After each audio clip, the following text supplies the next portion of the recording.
My brother reluctantly took me in when I hit rock bottom, but his wife got me kicked out with lies. Years later, it was them standing on my porch asking to move in, and I just couldn't stop laughing. My older brother Tom, who's 9 years older than me, offered me a place to stay with him and his wife Karen.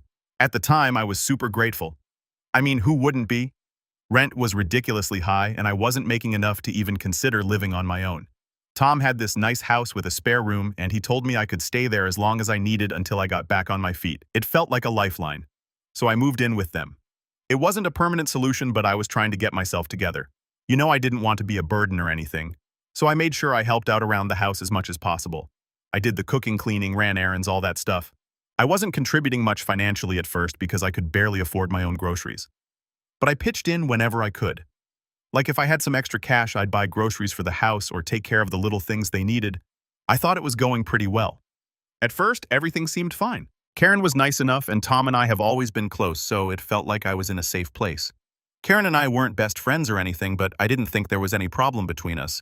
She never really said much, just kind of kept to herself, but I didn't take it personally. She was pregnant at the time, so I figured she just had her own stuff going on. But after about 6 months, things started getting weird. Like subtle stuff at first. Karen would make these little comments like, "Oh, when the baby comes, we're going to need a lot more space." Or, "I wonder if we should start thinking about how to turn the guest room into a nursery." You know, hints like that. I kind of got the vibe that she wanted me gone, but Tom kept reassuring me, saying, "Don't worry about it. You can stay as long as you need." I believed him because, well, he's my brother. Why would I think otherwise, right? Then the comments got less subtle. Karen started complaining more openly, saying things like, "It's going to be really hard having a newborn and a third person in the house." I wasn't trying to overstay my welcome, but at the same time, I didn't have anywhere else to go just yet. I had finally gotten a decent job by this point, but it wasn't like I had enough saved up to just pack my bags and leave right away. One day, things really started to shift. I remember it clear as day. Karen was sitting in the living room, and I was in the kitchen cleaning up after dinner. Tom wasn't home yet, and Karen just starts talking to me out of nowhere. She tells me that she's uncomfortable with me living there, that it's affecting her peace of mind, and how she doesn't feel safe with some of the people I hang out with. I was like, "What people?" Because I barely went out, and when I did, it was usually with coworkers or old friends from college. Karen goes, "You know, I heard from Tom that some of your friends are involved in stuff like drugs, and I don't want that around my baby." I couldn't believe what I was hearing. I'm not even close to anyone involved in that kind of crap, and I told her that, but she just shrugged like she knew something I didn't. I remember feeling like my stomach dropped because it was so out of left field, but I figured she was just stressed out with the pregnancy and all. I tried to brush it off, but things didn't stop there. After that conversation, Karen got colder. She'd give me these looks like I was in her way and barely spoke to me unless it was to drop more passive-aggressive hints about me leaving. I knew something was off, but I didn't want to believe that she'd straight up make things up about me. I mean, it's my brother's wife. What reason would she have to lie? Well, fast forward a couple of weeks and Tom starts acting distant too. It's not like him. So I asked him one night if everything was okay, and he just said, "Karen's been really stressed lately." He didn't bring up anything specific, but the vibe was off. Like, it felt like he was hiding something, but I didn't push him on it. So when Karen started acting a bit more distant, I didn't think much of it. I figured she just needed space or was going through her own stuff. But then she started making these comments, little things that in hindsight were probably meant to push me out without actually saying it outright. Like she'd mention how small the house felt all of a sudden, or how she needed more room for the baby's stuff. There was one time she even joked, "Maybe you'll be moving out before the baby comes, right?" and then laughed it off like it was no big deal. I remember laughing with her, but deep down I was like, wait, is she serious? It wasn't just the comments though. She started avoiding me more. If I was in the living room, she'd go upstairs or into another room. I tried to make conversation, ask her about the pregnancy if she needed anything, and she'd just brush me off. I was starting to feel like a ghost in the house. The weird part was that Tom never seemed to notice. He was so wrapped up in the baby stuff planning for the future that he didn't see what was happening right in front of him. And then there was the day Karen dropped the bomb about me supposedly flirting with her. I still can't wrap my head around it. It was a regular Tuesday. Tom was at work and I had the day off, so I figured I'd do some cleaning around the house, help out since I was staying there for free. Karen was sitting in the living room just scrolling through her phone, not really paying attention to anything. I was in the kitchen wiping down the counters when she suddenly called out, "Can I talk to you for a second?" I walked over thinking she needed help with something, but the look on her face was just weird. She didn't seem upset, but there was something off about her expression, like she was about to drop some serious news on me.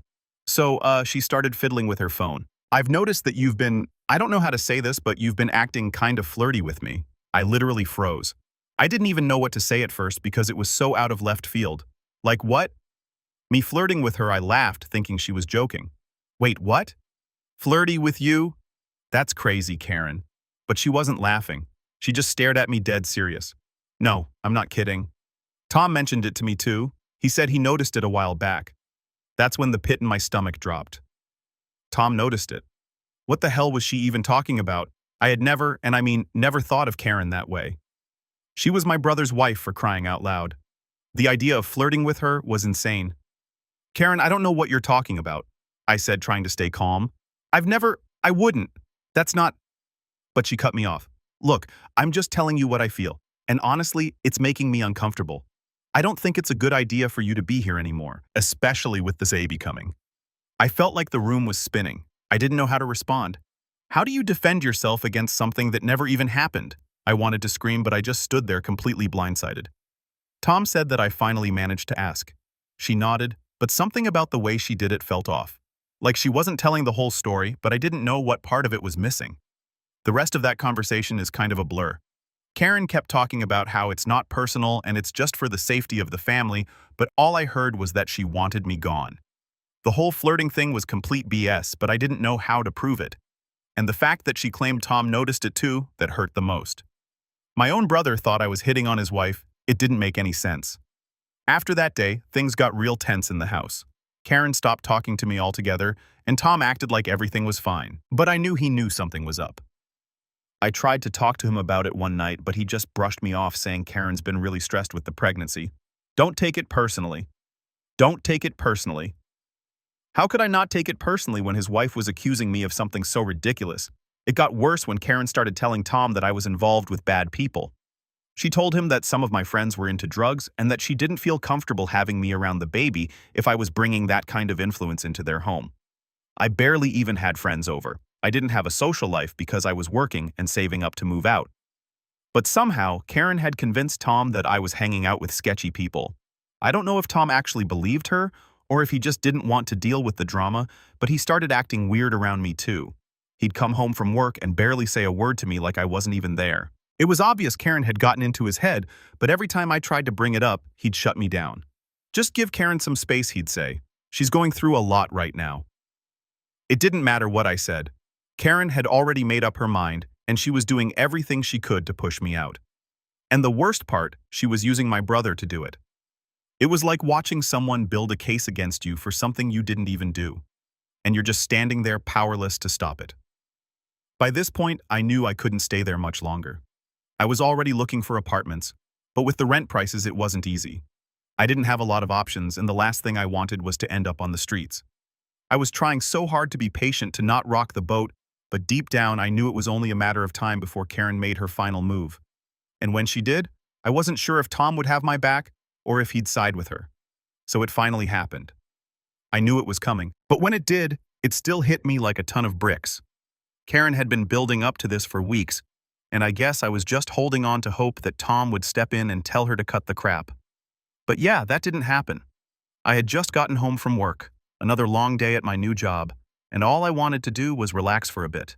I walked in the door and everything seemed quiet. Too quiet, actually.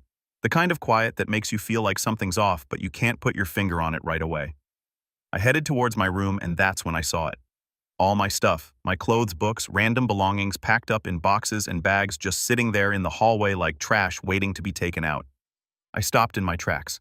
My heart started racing, and for a second I thought maybe there was some mistake. Maybe Karen was doing some weird cleaning thing, or I don't know. Maybe Tom was rearranging stuff. But deep down, I knew that wasn't it. This wasn't some misunderstanding. I walked into the living room, and there was Tom sitting on the couch with his head in his hands. He didn't look at me. At first, didn't say anything either, just sat there in this awkward silence. Karen was nowhere to be found, of course, leaving him to do the dirty work. "What's going on?" I asked, trying to keep my voice steady, though I could feel my anger bubbling up. Tom sighed, finally looking up at me with this guilty expression like he was a little kid who got caught doing something wrong. "Karen, she thinks it's time for you to move out," he said. His voice was so quiet, like he was ashamed of even saying it. I couldn't believe what I was hearing. Are you serious? You're kicking me out just like that after everything? He didn't even try to defend himself. He just nodded, looking at the floor. It's not like that, he mumbled. It's just Karen's stressed with the pregnancy and she feels uncomfortable with you being here. You know, with everything going on. And everything going on. What did that even mean? I hadn't done anything wrong. I hadn't caused any problems. All I did was live there, help out, and keep to myself as much as possible. And now I was being thrown out because Karen felt uncomfortable. It was such BS. And Tom knew it too. But he wasn't going to stand up to her. I could see that clearly now. So that's it. You're just throwing me out on the street, I asked, my voice shaking with frustration. Over some lies Karen's been feeding you. I've done nothing but help around here, Tom. You know that. Tom stood up, running a hand through his hair, still avoiding eye contact. I'm not throwing you on the street, he said. I'll help you find a place. We can cover your security deposit, maybe even the first month's rent. It's not like we're abandoning you. Not abandoning me. It felt like the exact opposite. I wasn't asking for money. I was asking for some respect for my own brother to have my back instead of just rolling over because his wife wanted me gone. Karen said I was flirting with her Tom. She said I was hanging out with bad people. You really believe that I asked desperate for some kind of acknowledgement that he knew the truth.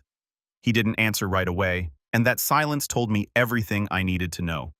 He either believed her or he was too scared to disagree with her. Either way, I was screwed. Look, he finally said, Karen's been really stressed, and with the baby coming, we just need a little more peace in the house.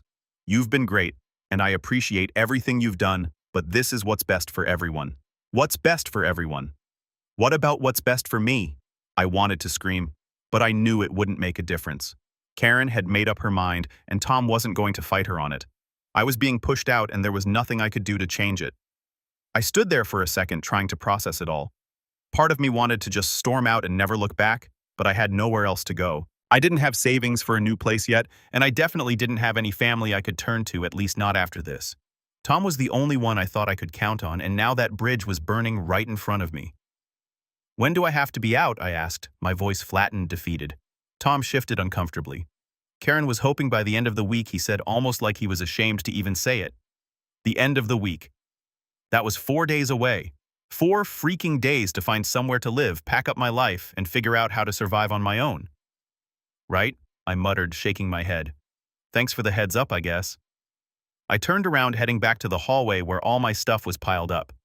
I could feel Tom watching me, but I didn't bother looking back at him. What was the point? He wasn't going to change his mind, and even if he wanted to, Karen wouldn't let him. I started picking up the boxes, dragging them back into my room, trying to figure out what the hell I was going to do next. I spent the next few days frantically searching for apartments, reaching out to anyone I could think of who might be able to let me crash for a while. It wasn't easy. Rent was high, and I didn't have enough saved up yet to afford anything decent. I kept thinking maybe Tom would come to his senses. Maybe he'd talk to Karen and realize how unfair this whole situation was. But every time I saw them together, it was clear that wasn't happening. Karen avoided me completely, barely even acknowledging my existence. And Tom, he was acting like this was all perfectly normal. By the time Friday rolled around, I still hadn't found a place. I was packing the last of my things into boxes, trying not to cry when Tom knocked on the door. He stood there awkwardly for a minute, holding an envelope in his hand. Here, he said, handing it to me. It's for the security deposit and first month's rent. I hope it helps. I took the envelope without saying anything. I didn't want his money. What I wanted was for my brother to stand up for me, to tell Karen she was wrong and that I didn't deserve to be treated like this. But that wasn't going to happen, and I knew it. I left that weekend with my boxes and bags, feeling more alone than I ever had before. Tom barely even said goodbye. Karen didn't come out at all. I was just gone out of their lives like I never mattered in the first place. After getting kicked out of Tom's place, I spent the next few months pretty much in survival mode. I had nowhere to go at first, so I started crashing on friends' couches. You ever feel like you're imposing on people, even when they say it's okay? That's how I felt every single day. I was grateful for my friends letting me stay, but I knew deep down I couldn't keep doing it forever. I was just a guest, and they had their own lives to live. The hardest part was pretending everything was fine when it wasn't. I didn't want to keep bringing up what happened with Tom and Karen. I didn't want people to think I was bitter or stuck on it, but truthfully, I couldn't stop thinking about it. It's not like I could just forget that my own brother tossed me out like I was nothing. But whenever someone asked how I was doing, I just smiled and said I'm figuring things out, like it wasn't killing me inside. Couchsurfing was rough. I couldn't settle anywhere, and I was constantly moving around with all my stuff in boxes and bags. There's something weird about living out of boxes for that long. You feel like you're always on the edge of being thrown out again. I'd pack everything up every time I left for work just in case. It's like I didn't trust that I'd be welcomed back. It messes with your head living like that. I'll admit things weren't great for a while. My job was okay, but it didn't pay enough for me to get my own place right away. I was trying to save, but you know how it goes. Every time I thought I was making progress, something would come up that wiped out my savings. Car trouble, bills, groceries. It felt like I was stuck, just treading water and trying not to drown. I thought about calling Tom a few times, asking him for help, but then I'd remember how things ended and how easily he let Karen push me out. I couldn't go back to him. I couldn't go back to them. The fact that he never even checked on me after I left, that said everything. I wasn't important to him anymore. I was just another problem Karen solved. It's funny though, you'd think getting thrown out by my own family would have broken me, but somehow it just made me more determined. I decided I wasn't going to rely on anyone else anymore. I was done with people letting me down, done with feeling like I owed anyone for a roof over my head. If I was going to get back on my feet, I was going to do it myself. So I started working harder, picking up extra hours at my job whenever I could. I cut back on everything. No new clothes, no going out, nothing that wasn't necessary. It was tough, but after a few months I had enough saved up to finally get my own place. It wasn't anything fancy, just a small one-room studio apartment on the edge of town, but it was mine. No more bouncing from place to place. No more relying on anyone else. I finally had a place to call my own, and it felt like a weight had been lifted off my shoulders. I remember the first night in my new apartment. I didn't have much, just a mattress on the floor and a couple of boxes of stuff. But it felt like freedom. It was quiet. And for the first time in what felt like forever, I didn't have to worry about being kicked out. I didn't have to walk on eggshells or tiptoe around anyone's moods. It was just me, and that was enough. Even though I was proud of myself for getting back on my feet, it didn't take away the hurt. I still thought about Tom and Karen all the time. I thought about how easily they tossed me out when they didn't need me anymore. How Karen's lies about me flirting with her and hanging out with sketchy people were enough to convince Tom to kick me out without even giving me a chance to defend myself. It still stung even if I was doing better. What made it worse was that no one in my family reached out. Not my parents, not my other siblings. It was like I didn't exist anymore. I guess Tom told everyone his side of the story, and I wasn't part of the picture they cared about. My parents always had this thing about keeping the peace, and I'm sure they thought it was easier to let Tom and Karen do whatever they wanted, rather than confront them about what happened. But it still hurt. You know, it felt like I'd been erased from their lives just like that. I focused on moving forward, though. I didn't have time to sit around feeling sorry for myself. I had bills to pay, and the rent wasn't going to take care of itself, so I kept working, kept grinding, and slowly things started looking up. I got a promotion at work that helped with my finances. I started decorating my little apartment, making it feel like home. It wasn't perfect, but it was mine, and I was proud of how far I'd come.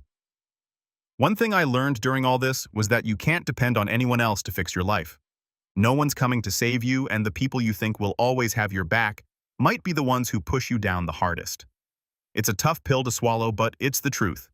You've got to look out for yourself, because when it all comes crashing down, the only person you can count on is you. Still, despite everything, there was a part of me that wished things had gone differently with Tom. I missed having a brother. I missed the way things used to be before Karen came into the picture and flipped everything upside down. But I knew I couldn't go back to that. I couldn't forget how they treated me, and I wasn't going to let them back into my life after what they did. They made their choice, and I had to live with mine. I hadn't spoken to Tom in almost a year by the time I felt like I was back on my feet. Every now and then I'd get a text from him or Karen asking how I was doing or checking in, but I never responded. I couldn't. Not after what they put me through.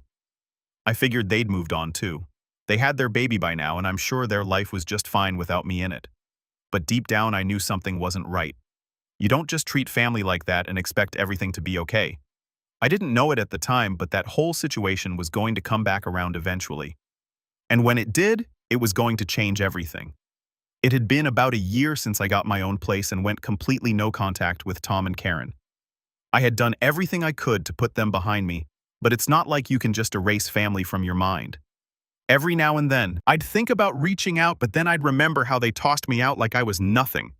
The thought of Tom believing Karen's lies still made me sick.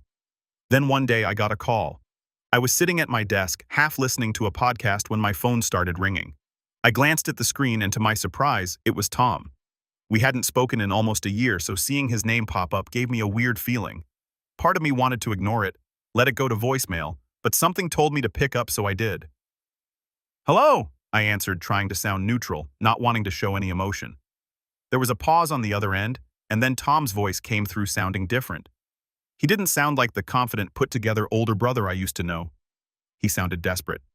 "Hey," he said. "It's me." Yeah, I knew it was him. "What's up?" I replied, not wanting to make this easy for him. Tom hesitated, then sighed. "Look, I'm just going to cut to the chase. We need help. Karen and I, we're losing the house. The business went under, and we're getting evicted. We've got nowhere else to go." I could feel my heart rate pick up. I hadn't heard from Tom in over a year, and now he was calling because he needed something after everything they put me through. It was almost laughable. Part of me wanted to hang up right then and there, let them figure it out on their own. But the other part of me?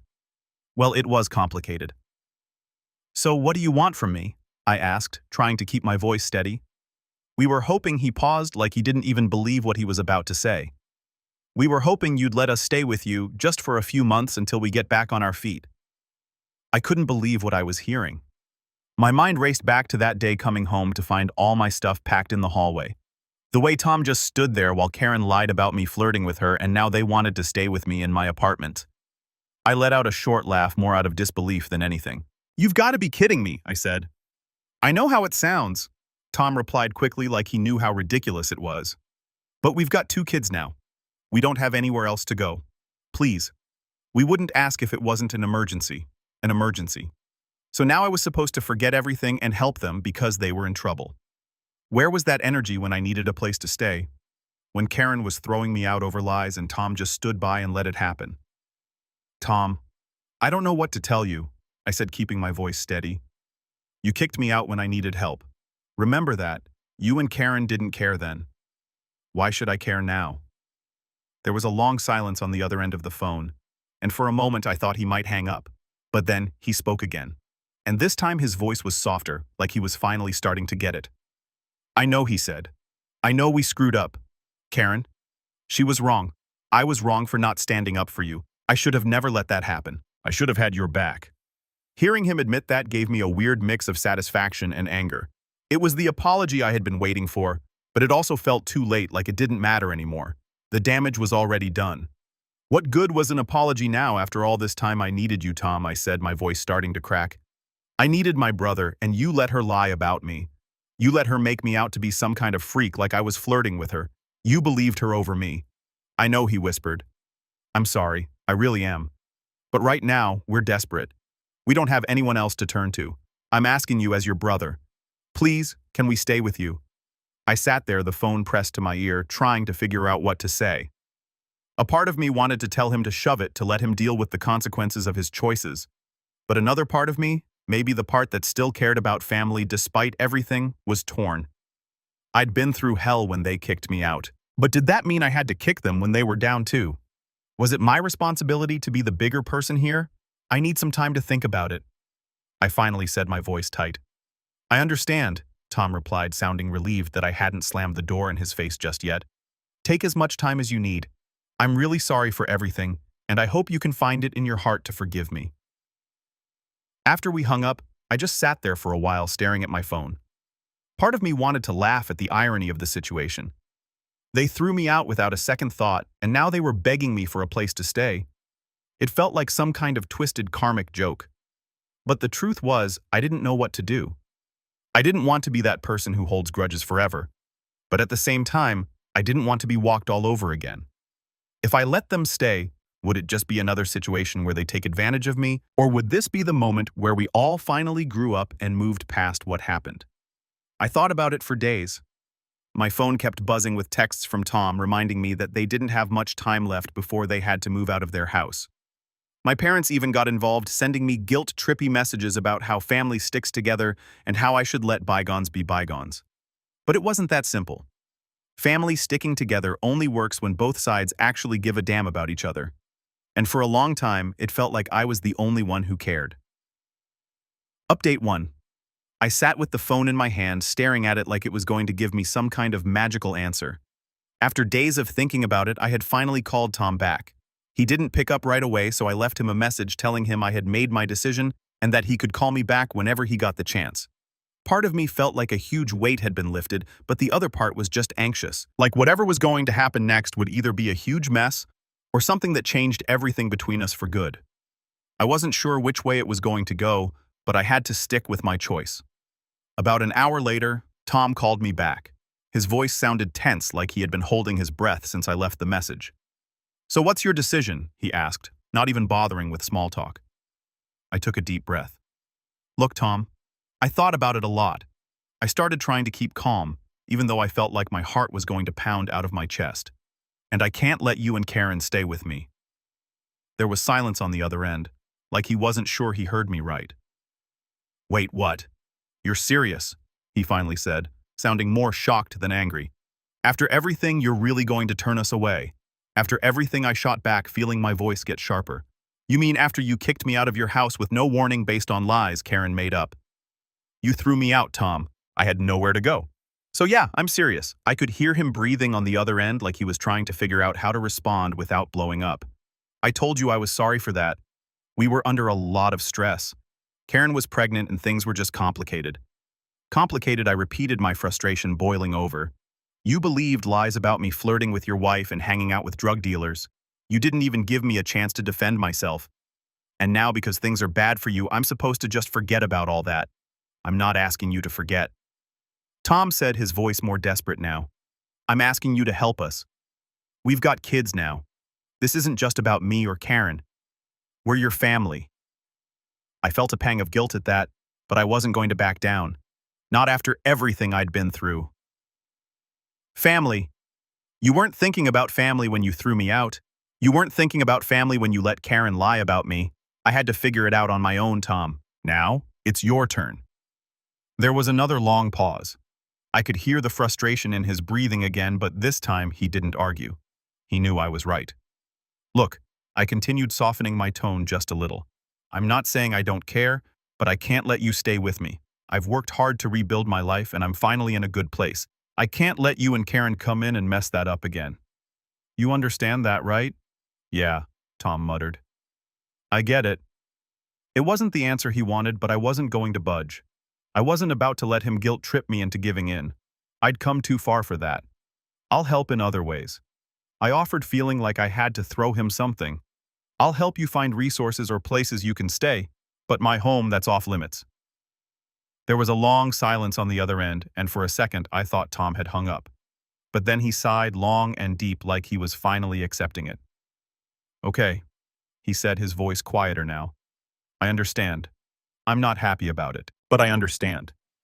I let out a breath I didn't even realize I was holding. It wasn't easy telling my own brother no, but I had to protect myself first. If I let him and Karen back into my life like that, I knew things would just end up the same as before, and I couldn't handle that again. "I really do hope things get better for you guys," I said, trying to end the conversation on a less tense note. "I'm sorry things are so hard right now." "Yeah, me too," Tom muttered. "Thanks for whatever help you can give." We said our awkward goodbyes, and that was that. I hung up the phone and just sat there for a minute, processing everything. I had said no. For once in my life, I had stood up for myself against my own family. And it felt weird. Part of me was proud, but another part was sad. I didn't like the idea of being estranged from Tom forever, but I knew this was the right thing to do. I had to draw the line somewhere. Over the next few days, I kept thinking about that conversation, replaying it in my head. I wasn't sure if Tom was mad at me or if he really understood where I was coming from, but I knew one thing for sure. I wasn't going to let myself be guilted into something I wasn't comfortable with. My parents, of course, found out about the whole thing and tried to jump in with their family sticks together routine. They couldn't believe I said no, even after I explained everything that had happened with Tom and Karen. It's like they just didn't want to see the bigger picture. "You should have helped them," my mom told me during one of our phone calls. "They're struggling and you've always been the one to help. This isn't like you." That last part stung a bit. Maybe it wasn't like me, but maybe that was the point. I'd always been the one to bend over backward for family no matter how they treated me. But that's exactly why I had to say no this time. I wasn't the same person I was before. I had learned to set boundaries, and this was one of them. I'm sorry, Mom, I said, trying to stay calm. But I've got to put myself first for once. Tom and Karen can figure it out. My parents didn't really get it, but that didn't surprise me. They weren't the ones who had been kicked out and left to fend for themselves. They weren't the ones who had to rebuild everything from scratch. I was, and I wasn't going to let anyone make me feel bad for protecting what I'd worked so hard to build. After that, things went quiet for a while. I didn't hear much from Tom or Karen, which was fine with me. They had their own problems to deal with, and I had mine. I helped them find a shelter that could take them in for a while, and that was the last I heard about it. No more desperate calls, no more guilt-tripping texts,